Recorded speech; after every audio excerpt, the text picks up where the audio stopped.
I have another video for us today. It was inspired by a recent testimony I got. As always, I won't share some of the details from the original story. I do this because you never know whom you might meet out there. So, let's get started without further ado. To give you an idea of what it might be about, it's about being surprised when a girl who seemed to like you a lot starts to lose interest in you. You make the life you need to take care of yourself and her. When you take a chance, it pays off. When you give up something, it pays off. But you can't look into a crystal ball to see what will happen in the future. Well, I guess you can kind of do that.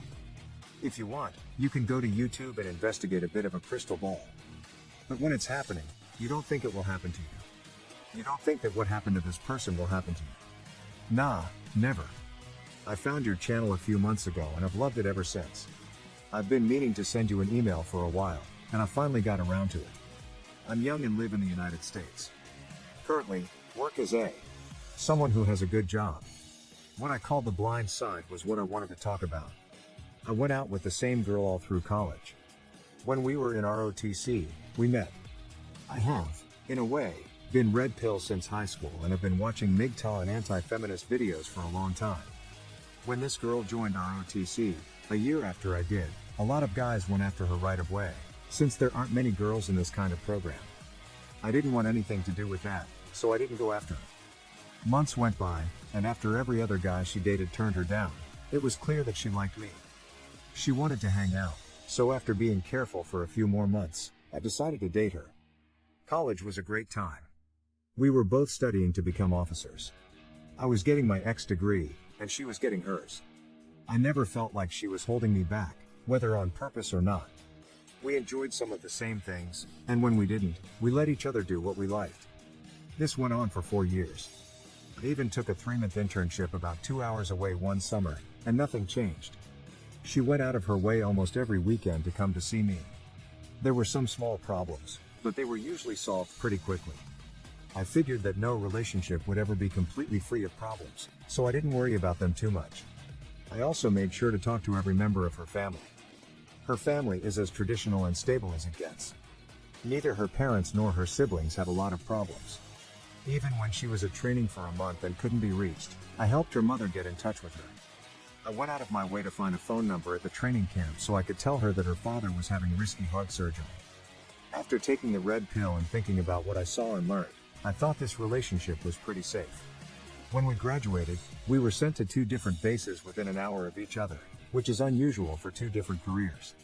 I thought that this must be fate telling me that I had been right all along. I was so wrong. There was about a 5-month wait between graduating and starting active duty. During this time, I decided to move to my area early to get set up and work there until it was time. I told my then girlfriend that she could move in with me for those 5 months. That way, she would only have to forgo less than an hour instead of spending hours moving and making plans. She said yes. I had my doubts about living together, which was fair, but I figured it was safe because we weren't married and because it would only last for about 5 months. It seemed like the months went by without a hitch. We both had jobs, even if they were temporary.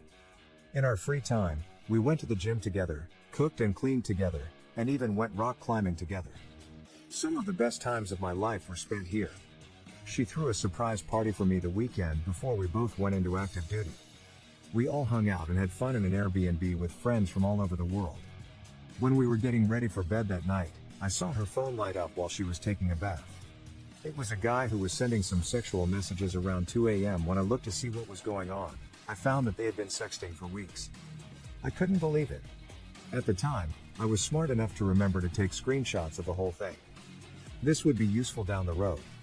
I went home after leaving Airbnb. The next morning, as expected, she had the nerve to say she hadn't done anything wrong.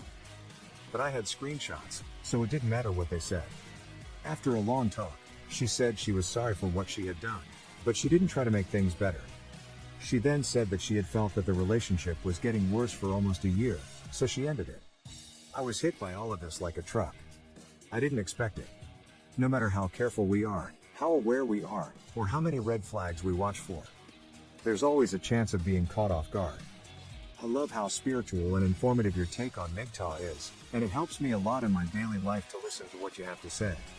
Since we broke up, I've realized that I caught her in the middle of a very secretive monkey branch, before her hand had fully grasped the next branch. She tried to put it on me again, but I could see right through it. She moved out and started a job, but I don't know how it's going or care. I did respect her choice not to try to get me back into it because she was honest about wanting to end it. But it didn't hurt me any less. Since then, I've had the time and focus to work on myself physically at the gym, mentally with books and MGTOW content, and professionally with my career. In short, what you wrote led me to the following conclusions. Feminine nature will always be there, and it will find ways to get away from your gaze. Even if you don't think a relationship hurts you, you'll always be better off on your own. After I won the mental battle with loneliness, my life has been at peace. A girl's family doesn't care about you and will be almost a bigger loss than the girl herself, even though they didn't do anything bad to you. I know this email went in a lot of different directions, but I wanted to talk about what I had learned. Your videos helped me accept myself and what had happened. This experience is most helpful for guys who are dating or are thinking about dating. In the coming years, my hoodie will be up. Many thanks. Thanks, my guy. Many things can be learned from this. I know I already emailed you this, but it's one of the most helpful stories I've heard. You bring up a lot of good points that even guys who have been through this process twice or 3 times don't understand. A lot of guys think that this can't be true unless it's happened before. Even though you keep getting hit in the head, you still don't believe it. If you can understand this after one of these experiences, you're more self-aware and less naive than I am. What are the most important things to remember besides what you said? I thought this was a pretty safe relationship. This is not important. If something goes wrong, I won't have to worry about it. I can tell when to stop. She gives me room, and I give her room. She had a party for me. We're all right, right? One warning sign might be enough. In this situation, you don't need 30 red flags for that to be enough to do you in. Some of the best days of my life were spent here. She thinks it's not going well. So, you get strung along. All of these stand out, but I want to end by focusing on one of the things he said. Men have to do more to prove themselves to the family of a woman. The decision about whether or not a guy gets in is made by the women. Women are the ones who let people into the sexual market. So, by extension, their family is too. You need to do more. Again, thanks for this story. I'm always looking for more testimonies, so send me one if you have one.